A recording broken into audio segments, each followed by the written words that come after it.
I know that you've shared in the past as far as we're all CEOs of our lives. And, what inspires you about this idea, Sharon?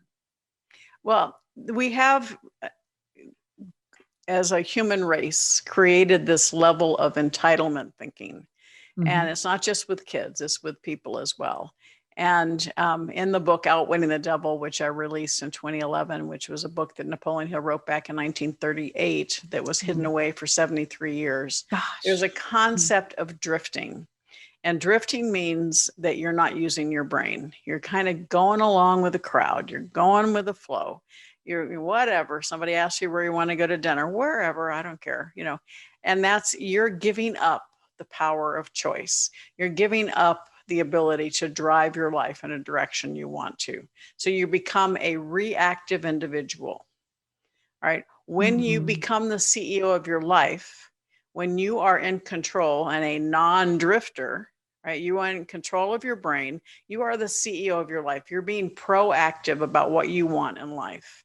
And if I can do anything on earth, I want more people to take control of their futures, take control of their financial lives, take control of what they're doing, and be proactive and become the CEO of their lives. Yeah, gosh.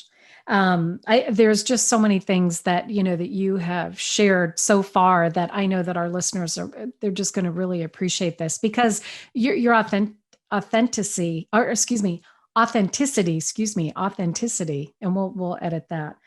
Your authenticity. I have to tell you, because the fact that you stumbled over the word, I'm just going to add a little value and a little humor to this. Okay.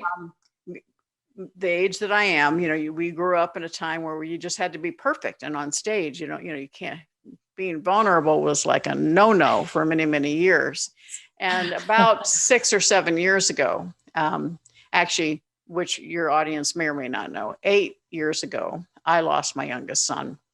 Yeah. And I wish that on anyone. And it really put me into a tailspin, as you can probably So sorry to understand. hear And that. I lived in a period of numbness and almost decided to retire. And when Mm. I came back and decided not to retire, because I got pushback from family and friends, and I think Sure. my Oh son was saying, "Get gosh. over it, Mom. There's more for you to do."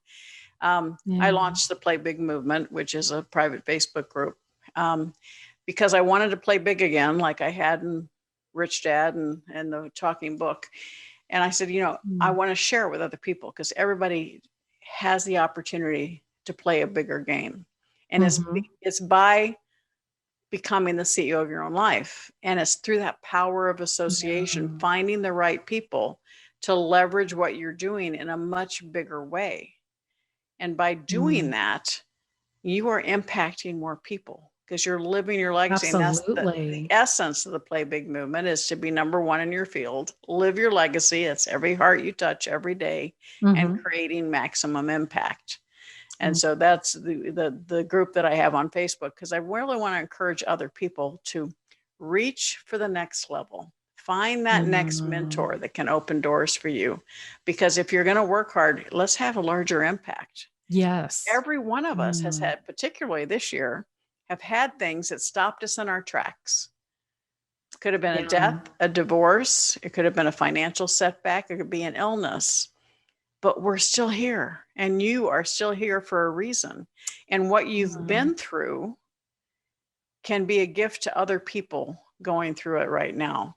And that's when I decided to get back on track. I had an agent out of New York, and they said, "Sharon, you just need to be more vulnerable." Well, I couldn't even say the word. I said, vulnerable, what? And it truly was. It was hysterical, Oh. because it's like, okay. And I couldn't talk about it on stage for quite a while. And then when I had an interview at a very large speaking gig, at an interview, and the interviewer, instead of saying what was the worst business mistake that you made, or worst thing that's ever happened in business, they Yeah. asked me, what was the worst thing that's ever happened to you? There's only one answer to that in my life. And so that was the first time I actually shared from stage that I had lost my Gosh. son. That must have And been so difficult. it was about I couldn't 1,500 even imagine. people. And Yeah. afterwards, I was in the lobby, and I was inundated in a positive way by people just Oh, pouring out their hearts and people who had lost their children.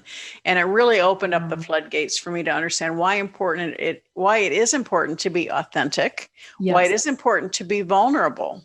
And Hmm. I spent my life training myself to be as perfect as possible. So, trying to free up and show the rough edges a little bit makes life a whole lot easier when you can be authentic. Yes, and thank you for pointing that out, because that's something I think too that I'm working on personally. If I'm talking with someone, or just trying to really communicate it. You don't have to be perfect. I think there are so many ways that you can communicate and still have an engaging conversation, or be up on stage, and it's okay to be vulnerable and to make mistakes, and just acknowledge it.